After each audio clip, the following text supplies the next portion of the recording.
Chapter 6. The days grew longer. The cows moved close to the pond where the water was cool and there were trees. Papa taught Sarah how to plow the fields, guiding the plow behind Jack and Old Bess, the reins around her neck. When the chores were done, we sat in the meadow with the sheep, Sarah beside us, watching Papa finish. "Tell me about winter," said Sarah. Old Bess nodded her head as she walked, but we could hear Papa speak sharply to Jack. "Jack doesn't like work," said Caleb. "He wants to be here in the sweet grass with us." "I don't blame him," said Sarah. She lay back in the grass with her arms under her head.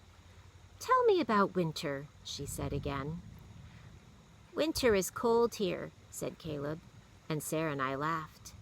"Winter is cold everywhere," I said. "We go to school in winter," said Caleb. "Sums and writing and books," he sang. "I am good at sums and writing," said Sarah. "I love books." "How do you get to school?" "Papa drives us in the wagon, or we walk the 3 miles when there is not too much snow."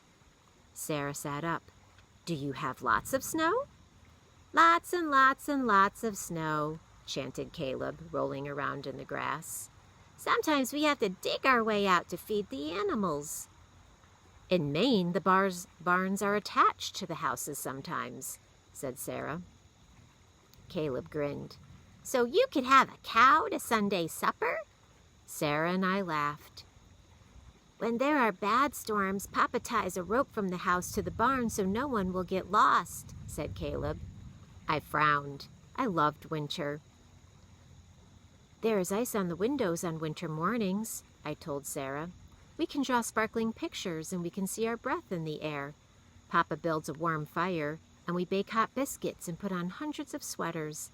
And if the snow is too high, we stay home from school and make snow people." Sarah lay back in the tall grasses again, her face nearly hidden. "And is there wind?" she asked. "Do you like wind?" asked Caleb. "There is wind by the sea," said Sarah. "There is wind here," said Caleb happily. "It blows the snow and brings tumbleweeds and makes the sheep run. Wind and wind and wind." Caleb stood up and ran like the wind, and the sheep ran after him. Sarah and I watched him jump over rocks and gullies, the sheep behind him, stiff-legged and fast. He circled the field, the sun making the top of his hair golden. He collapsed next to Sarah, and the lambs pushed their wet noses into us. "Hello, Lou," said Sarah, smiling. "Hello, Maddie." The sun rose higher, and Papa stopped to take off his hat and wipe his face with his sleeve.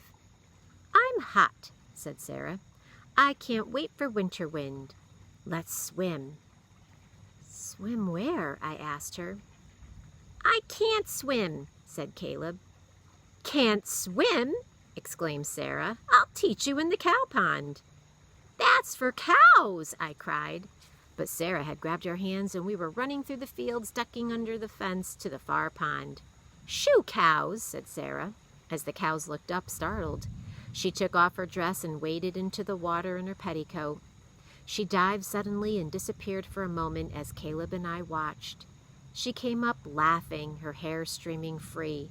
Water beads sat on her shoulders. She tried to teach us how to float.